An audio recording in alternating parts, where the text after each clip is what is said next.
KF-21 Boramae Indonesia dilengkapi rudal seluman jarak jauh yang lebih maju dari F-35.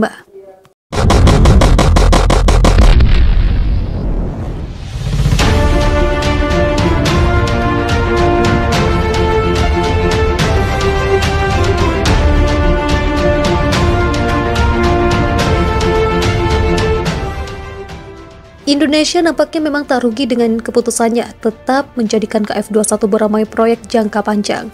Sempat gamang dengan proyek KF-21 Boramae, Indonesia kini lebih tertarik mempertahankan nilai jet tempur ini dibanding lainnya. Saran saja bagi Indonesia, jangan terlalu ngotot membeli F-15 Eagle 2 atau Rafale, namun agresif mengupgrade KF-21 Boramae sehingga jadi generasi ke-6.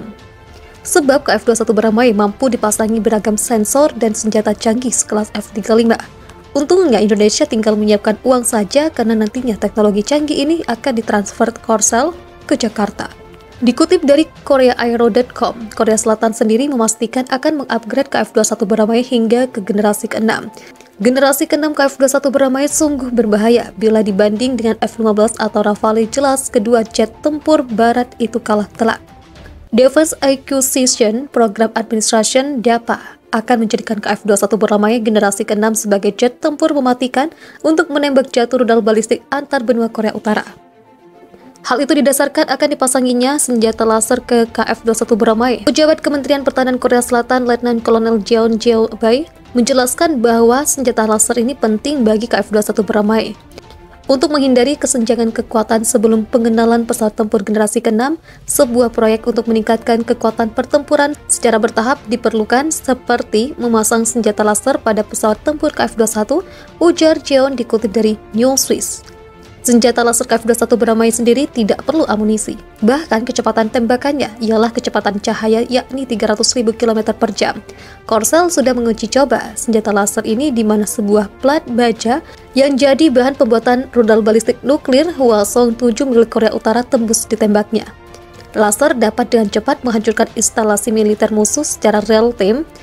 Jika rudal balistik musuh ditembakkan, laser dapat digunakan untuk mencegatnya di tahap peluncuran, kata John. Belum puas dengan laser, dapat juga akan membuat KF-21 Boramae mampu mengoperasikan drone serang alias Loyal Wingman. Satu unit KF-21 Boramae akan mengoperasikan 3 unit Loyal Wingman. Dengan adanya Loyal Wingman, keberhasilan misi KF-21 Boramae jadi sangat tinggi. Pilot tinggal menginstruksikan Loyal Wingman maju menyerang. Ia akan melaksanakan misi sehingga KF-21 Boramae aman berada di garis belakang. Wakil Kepala Staf AU Korsel, Jong Sang-hwa, menjelaskan bahwa kemenangan pertempuran masa depan akan ditentukan dengan drone seperti Loyal Wingman. Pesawat tempur tak berawak akan mencari kekuatan yang kuat ketika beroperasi secara kompleks yang tidak hanya memastikan superioritas udara lebih cepat, tetapi juga menjamin kemenangan dengan mendapatkan keuntungan dalam kesadaran situasi medan perang dan meningkatkan survivabilitas jet tempur kawan, ujarnya dikutip dari Aviation Online. DAPA sendiri sudah memilih Stingray X atau Kauri X sebagai drone serang Royal Wingman KF-21 Boramae.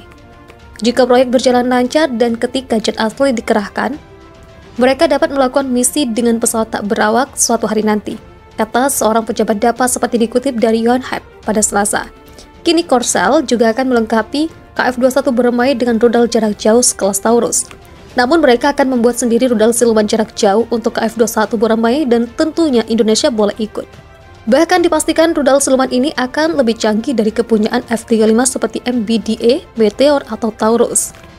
Performanya yang unggul dan biaya rendah dibandingkan dengan Taurus akan menjadi lampu hijau untuk ekspor. Tambahnya, KF-21 Boramae Indonesia akan sangat luar biasa bila mengikuti semua yang dikembangkan oleh Korea Selatan.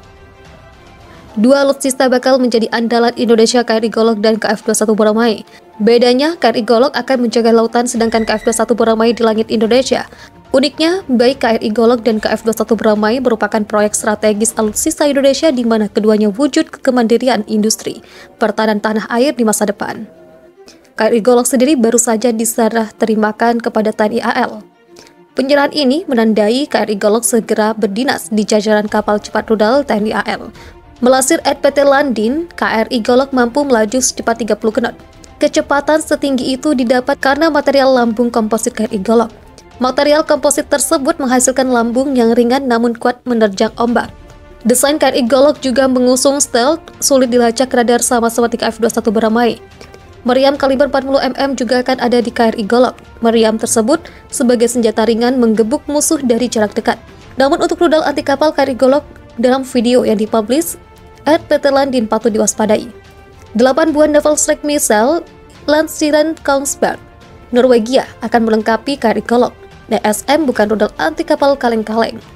Rudal tersebut sudah dipakai oleh kapal seruman US Navy Independence class.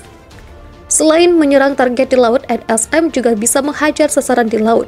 Multi-target dari NSM inilah yang membuat US Navy tertarik membelinya. Karena hal ini, NSM jadi terkenal. AL Polandia, Jerman, dan Kanada bakal mempunyainya.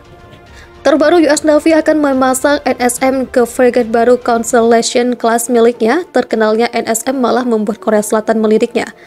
Tak tanggung-tanggung, KF-21 Beramai disinyalir bakal memakai NSM yang merupakan rudal siluman ini.